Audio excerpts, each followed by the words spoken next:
तुम यहाँ इस गुफा में आए हो, इसका मतलब तुम जरूर किसी बड़ी समस्या में फंसे हुए हो। तुम्हें देखकर लगता है कि तुम बहुत ज्यादा परेशान हो। इस गुफा में जो भी आता है मैं उसकी एक इच्छा पूरी करता हूँ। कहो क्या चाहिए तुम्हें मुझसे? बाबा, आपने सही पहचाना। मैं और मेरी पत्नी हम दोनों बहुत ज़्यादा परेशान हैं। हमारे पास रहने को कोई घर नहीं है। गांव वालों ने हमें बहुत ज़्यादा सुनाकर हमारे गांव से ही हमें निकाल दिया है। मणिकंठ के ऐसा कहते ही बाबा एक मंत्र पढ़ते हैं और उनके हाथ में जादू से एक पानी का बर्तन प्रकट होता है। ये लो, इस बर्तन में जो पानी है वो कोई साधारण पानी नहीं है। इस पानी के सिर्फ चंद कतरे ही तुम कहीं पर डालोगे और जो सोचोगे वो हो जाएगा। ये पानी तुम्हारी समस्या दूर करेगा। अब मणिकंठ बाबा के हाथ से वे पानी का बर्तन ले लेता है और काफी ज्यादा हैरान भी हो जाता है। हैं बाबा, ठीक है, आपका बहुत बहुत धन्यवाद। मैं इस पानी को जाकर अच्छे से इस्तेमाल करूंगा और मैं कभी भी कोई लालच नहीं दिखाऊंगा इस पानी के साथ। मैं हमेशा इस पानी का अच्छे से ही इस्तेमाल करूंगा।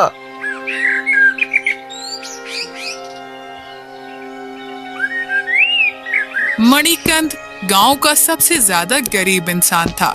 उसके पास कई कई दिन तक रहने को कोई जगह नहीं और खाने को कुछ नहीं होता था।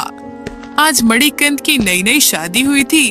तभी मणिकंठ अपनी दुल्हन को लेकर गांव में आया था, परंतु गांववासी मणिकंठ का खूब मजाक उड़ा रहे थे क्योंकि मणिकंठ बहुत ज्यादा गरीब था।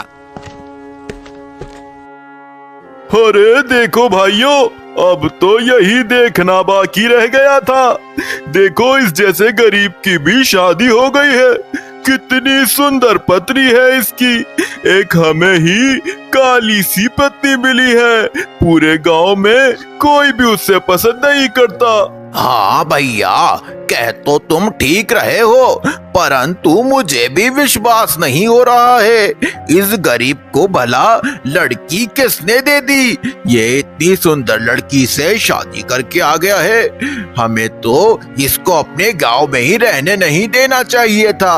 पता नहीं ये गरीब हमारे गांव में कब तक रहेगा।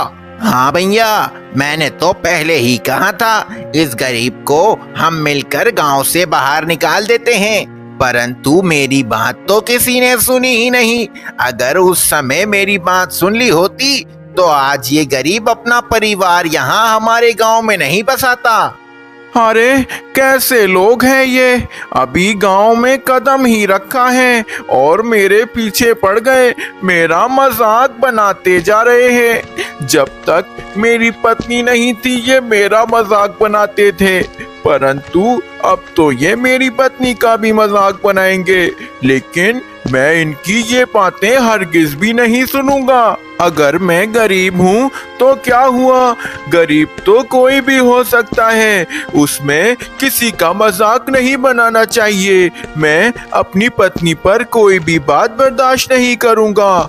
देख रही हो बहन, कितना ज्यादा नखरे वाला हो गया है ये गरीब। पहले तो हम इसका मजाक बनाते थे तो ये सुन लेता था, अब देखो इसकी पत्नी आई है तो हमें कैसे नखरे दिखा रहा है, जैसे कि हमें जानता नहीं हो, हमारी तरफ देख भी नहीं रहा है। हाँ भाभी, कह तो तुम ठीक रही हो, इसके तो लक्षण ही बदल गए हैं। पता नहीं इसको इसकी खूबसूरत पत्नी कैसे मिली होगी। मुझे तो समझ नहीं आ रहा, आज के दौर में इतनी खूबसूरत लड़की इतने गरीब लड़के को कैसे मिल गई। देसी बुरा मत मानिएगा आप लोग, मुझे तो पता ही था। पहले ही से मैं कहती आती थी कि इसको हमारे गांव से निकाल देते हैं, गरीब हमारे गांव का नाम खराब कर रहा है। अब जब आप लोगों ने इसको रखा ही था तो ये सब तो होना ही था। अरे आखिर कब तक मैं इन लोगों की इस तरह की बातें सुनता रहूंगा। अब बस बहुत हो गया है। अब मेरी पत्नी जब से आई है, अब मैं इसका अपमान बिल्कुल भी नहीं सहूंगा। अब मुझे कोई भी कुछ कहेगा तो मैं उसे उसका अच्छे से जवाब दूंगा।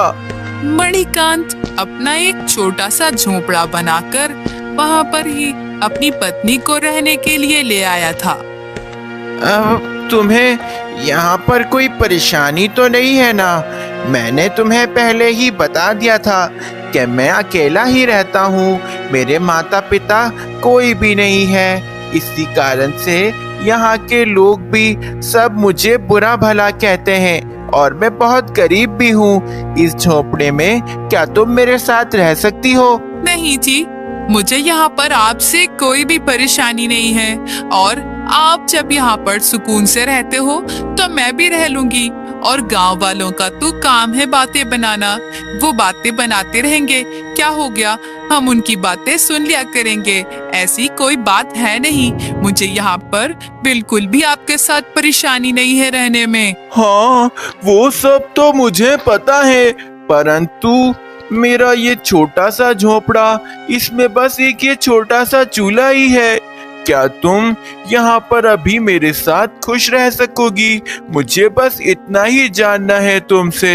नहीं, मैं यहाँ आपके साथ हमेशा खुश रहूंगी।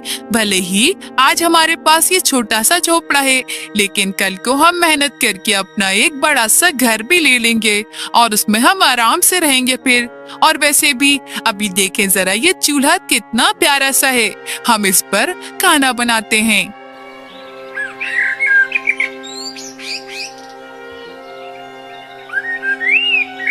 बस यूं ही कुछ साल गुजरते हैं और फिर एक दिन मणिकांत के घर में उसकी प्यारी सी संतान होती है। मणिकांत के यहाँ संतान हुई है, ये सुनकर सभी गांववासी काफी ज्यादा गुस्से में आ जाते हैं और सभी मणिकांत के पास आकर उसे बुरा भला कहने लगते हैं। हाँ भाइयों, देखो तो जरा, हमसे यहाँ एक गरीब बर्दाश्त नहीं हो रहा था। इस गरीब ने हमारा जीना हराम कर रखा था और अब देखो, इसने एक और गरीब को पैदा कर दिया है। इसका बच्चा भी बिल्कुल इसी की तरह होगा। हाँ, पहले ही अगर इसको गांव से निकाल दिया होता ना, तो आज हमें ये दिन नहीं देखना पड़ता। इसके जैसा ही गरीब बच्चा है बिल्कुल इसका। पता नहीं हमारे गांव में और कितने गरीब लोग होंगे। धीरे धीरे तो ये गांव गरीबों की बस्ती बन जाएगा, बस्ती। अरे अरे, ये आप लोग कैसी बातें कर रहे हैं?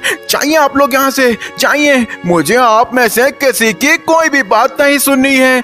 जब आप लोग कुछ अच्छा नहीं कह सकते हो तो मेरे बारे में बुरा भला भी मत कहो, और मैं अपने बच्चे का अपमान बिल्कुल भी नहीं सह सकता हूँ। अरे देखो तो जरा, कितना बुरा लग रहा है। इस गरीब में भी इतनी इज्जत है। अरे भाई, अगर इतनी ही इज्जत की पड़ी है तो ये गांव छोड़कर चला क्यों नहीं जाता? हाँ, अगर ज्यादा ही कुछ बुरा लगता है तो जाइए ना। इज्जत चाहिए तो इस गांव को छोड़कर चले जाइए। क्यों यहाँ हमारे पास पड़े रहते हो? पूरे गांव को खराब कर रखा है हमारे। हाँ, बस अब बहुत हुआ मणिकांत। अब यहाँ पर जितने भी लोग हैं सब सही कह रहे हैं। तुझे अब ये गांव छोड़कर चले जाना चाहिए। तुझे अपनी इज्जत की अगर इतनी ही परवाह है तो अभी चला जा यहाँ से। हाँ हाँ, ठीक है। मुझे भी कोई यहाँ आप लोगों के साथ रहने का शौक नहीं है। मैं जा रहा हूँ। हाँ, चला जाऊंगा, मैं जगह छोड़कर चला जाऊंगा। अभी आप लोग भी जाइए यहाँ से। रोज रोज मैं अपनी पत्नी और अपने बच्चे का अपमान नहीं सह सकता हूँ। मणिकांत के ऐसा कहते ही सभी गांववासी वहां से वापस लौट जाते हैं, परंतु मणिकांत की पत्नी इतना अपमान सह नहीं पाती और वो रोने लग जाती है। अरे अरे बस करो। तुम्हें इन जैसे लोगों के लिए रोने की कोई भी जरूरत नहीं है। हम कहीं से गलत नहीं हैं। हम गरीब हैं तो क्या हुआ, ये लोग हमारे साथ गलत कर रहे हैं और तुम्हें इनके लिए बिल्कुल भी रोने की जरूरत नहीं है। छोड़ो, हम चलते हैं यहाँ से। हम अब यहाँ नहीं रहेंगे। हाँ ठीक है, आप ठीक कह रहे हो, परंतु हमारे पास कुछ भी नहीं है। हम कहाँ पर जाएंगे और कहाँ रहेंगे हम आखिर? हम ऐसे नहीं जा सकते हैं कहीं पर भी। नहीं, अब चाहे बस कुछ भी हो, मेरे पास कुछ नहीं है मुझे पता है, लेकिन फिर भी मैं यहाँ पर नहीं रहूंगा। किसी और गांव जाऊंगा और वहाँ ऐसा झोपड़ा बनाकर रह लूंगा।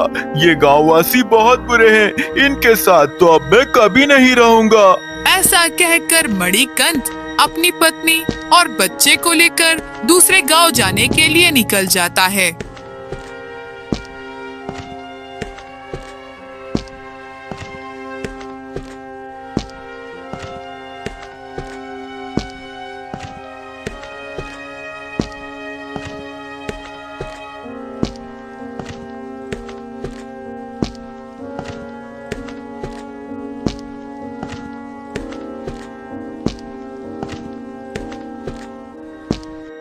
बीच जंगल में पहुंचकर मणिकंठ रास्ता भूल जाता है और उसे एक गुफा मिलती है।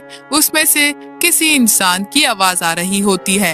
हाँ, चलो एक काम करते हैं, अंदर जाते हैं। अंदर किसी इंसान की आवाज आ रही है, हो सकता है उसे कुछ रास्ता पता हो। अब यही सोचकर मणिकंठ गुफा में आ जाता है तो गुफा में उसे वहाँ एक साधु बाबा मिलते हैं जो कि काफी ज्यादा अच्छे लग रहे होते हैं। तुम यहाँ इस गुफा में आए हो, इसका मतलब तुम जरूर किसी बड़ी समस्या में फंसे हुए हो। तुम्हें देखकर लगता है कि तुम बहुत ज्यादा परेशान हो। इस गुफा में जो भी आता है, मैं उसकी एक इच्छा पूरी करता हूँ। कहो, क्या चाहिए तुम्हें मुझसे? बाबा, आपने सही पहचाना। मैं और मेरी पत्नी, हम दोनों बहुत ज्यादा परेशान हैं। हमारे पास रहने को कोई घर नहीं है। गांव वालों ने हमें बहुत ज्यादा सुनाकर हमारे गांव से ही हमें निकाल दिया है। मणिकंठ के ऐसा कहते ही बाबा एक मंत्र पढ़ते हैं और उनके हाथ में जादू से एक पानी का बर्तन प्रकट होता है। ये लो, इस बर्तन में जो पानी है वो कोई साधारण पानी नहीं है। इस पानी के सिर्फ चंद कतरे ही तुम कहीं पर डालोगे और जो सोचोगे वो हो जाएगा।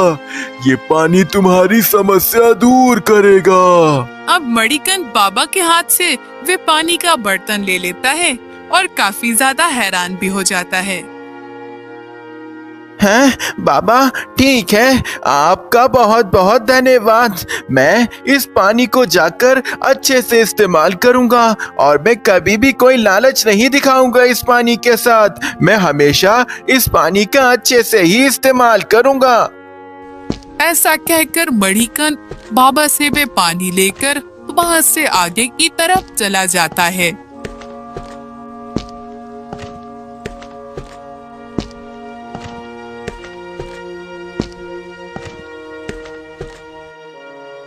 कुछ ही देर बाद जंगल के बीचों बीच पहुंचकर मणिकंठ अपने गांव जैसा झोपड़ा वहां पर बनाता है और बाबा के पिए हुए पानी के कुछ कतरे वहां पर गिराता है।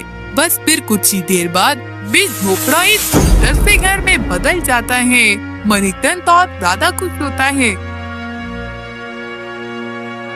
बस यूं ही बाबा के दिए हुए उस पानी से मणिकंठ को उसके सब्र का फल मिलता है और वो खुशी खुशी अब अपनी पत्नी और अपने बच्चे के साथ उस घर में रहने लगता है जहाँ उसे कोई भी कुछ नहीं कह रहा होता।